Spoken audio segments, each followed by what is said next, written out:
How's it, everyone? Welcome to another racket review right here on OpenCourt. So today I am taking a look at a racket that I've actually never used before, but it is an iteration of a very popular racket. So today we're taking a look at the Yonex Ezone 98 Tour. Let's check it out.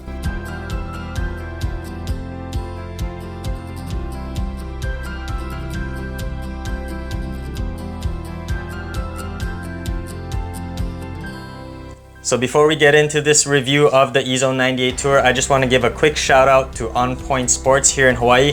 They were gracious enough to let me borrow this racket. They have an amazing selection of tennis gear, including Yonex. So if you guys are ever in Hawaii, check out On Point Sports. Also, if you guys are interested, check out my Patreon page that I recently launched if you guys are interested in supporting this channel. Okay, so the Ezone 98 Tour. I'm not gonna get into the full explanation of all the technology that's in this. I already did a full review of the standard 98. It was one of the very first videos that I launched on this channel, so if you guys are interested, check out that video. The Ezone 98 and the Tour, the main difference is the weight. So let's just take a look at the specs. As you guys can see here, the main difference is that the Ezone 98 Tour is 10 grams heavier and the balance point has been shifted from 315 millimeters to 320. So it's beefed up that swing weight and it's gonna be more head heavy. So the Ezone 98 Tour is made for more advanced players who can handle that heavy swing weight and be able to redirect their opponent's power and can use that additional stability when playing against bigger hitters.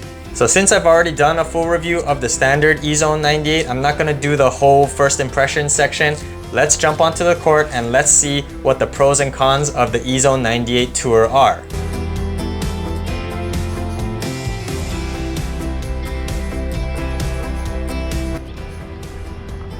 So I've done a full review of the standard 2022 Yonex Ezone 98 on this channel, so this review will be more of a comparison between that one and this Tour edition. So let's start with the pros of the 98 Tour. First of all, the added swing weight makes this racket incredibly stable. This reminded me of the Head Liquid Metal Instinct I reviewed earlier this year. Advanced players love a stable racket because when engaged in high-speed rallies, the racket won't twist in their hand when they hit slightly off-center and lose power.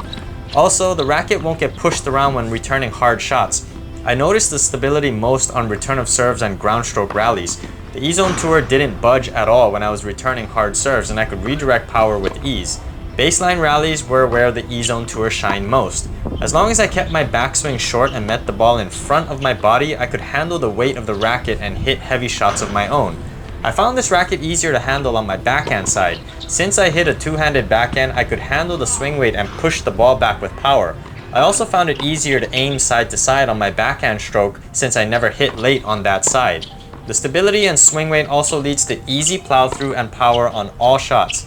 I mentioned this earlier on the ground strokes and returns, but I also found good power on serves and volleys.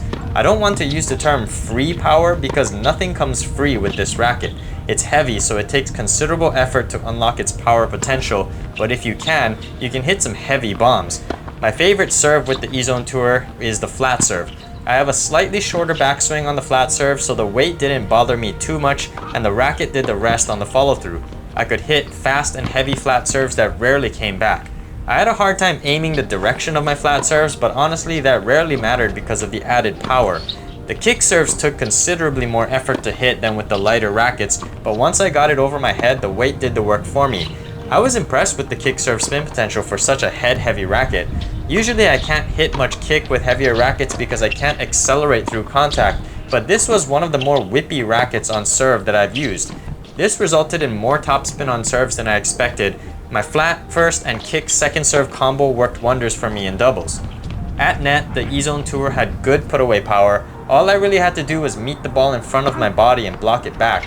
The racket's weight provided natural punch to my volleys, and they stayed low and deep. Low volleys are actually easier with the Tour version than the regular Ezone 98.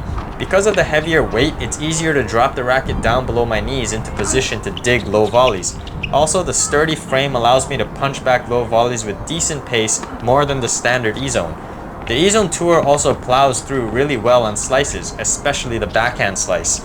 The racket did not twist in my hand at all on slices, and the weight and plow adds some bite to the underspin that keeps the ball low and skidding. I loved offensive slices with the Ezone Tour, and it was one of my best shots with this racket.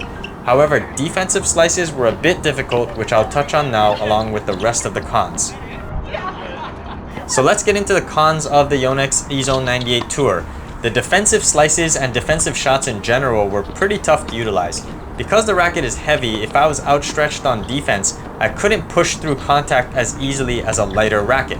That resulted in me hitting many defensive shots into the net. A stronger player than I probably won't have an issue with the swing weight, but I struggled with defensive shots both from the baseline and the net. This racket feels very sluggish at net. Whenever my opponent hit something fast at me, I often caught it late or at the edge of the frame because the Ezone Tour lacks maneuverability. Compared to the 2013 Speed Pro, which is one of my favorite rackets of all time, that racket has the same static weight but a head lighter balance, so it's more whippy. Although the Ezone Tour is whippy on serves, it's not very maneuverable at the net. On serves, I can use the coiling from my lower body and my torso to whip through contact, but on volleys, it's mostly just my arm, so I had difficulty catching up to my opponent's fast shots at the net. I also had to be more focused on the timing for my return of serves. I have a tendency to overswing when I get too excited on fast serves or even just during rallies. Anytime that happened with the Ezone Tour, I ended up hitting late or off center. So I really had to concentrate on keeping my backswing short and making contact in front of my body. This wasn't necessarily a con, but it was an adjustment I had to make that didn't come as naturally as I would have liked, and it wasn't something I had to do with the standard Ezone. Another thing that happened with this Ezone 98 Tour that didn't happen with the standard Ezone is me getting tired after a while. Now, this is not a con about the racket, but I am going to mention this because most people around or below my skill level will feel the Ezone Tour to be taxing in long matches, especially singles. I didn't notice this feeling too much on rallies and long points. Where I was getting tired after a while was on the serve. With ground strokes and volleys, I could keep my backswing short and try to redirect my opponent's power so it didn't require physically taxing swings. But on the serve, especially on the kick serve, I have to generate all the power and spin myself, so it became very taxing to serve with after a while. In doubles, I served every 4 games, so it wasn't much of an issue, but I got tired when I was playing singles, and there was a noticeable drop in power and spin on my serves during the second set. My opponent even commented on this as well. So if I were to use this racket, I would put some weight under the butt cap to make it more maneuverable so I can dig back reflex volleys and make contact in front of my body on returns easier. Also, this would make hitting kick serves easier because it will make the balance a little more headlight. The swing weight is great for redirecting power and keeping the racket torsionally stable. So last thing, who is the Yonex Ezone 98 Tour for? It's pretty simple. It's for players who like the feel of the Ezone but just want something more stable and has more plow-through power. If you just want a heavier version of the Ezone, this Tour version is the answer. For me personally, it's a bit taxing to swing repeatedly on serves for long matches, and I couldn't quite get the timing down on volleys, so I actually prefer the standard Ezone 98 because I can customize it to my liking. If it were up to me, I would change the balance point from 320mm to 310. That change would be perfect. If the racket was a 310 balance, then I would actually consider buying this racket. Overall, I did enjoy playing with this racket and I like it more than my Ezone DR98. It still has the great feel on touch shots, but is also very comfortable, just like the original Ezone 98 with the VDM mesh technology. If you are in better shape than I am and enjoy the power, spin, and feel that comes with Yonex rackets, give this Ezone 98 Tour a try. I don't think you'll be disappointed.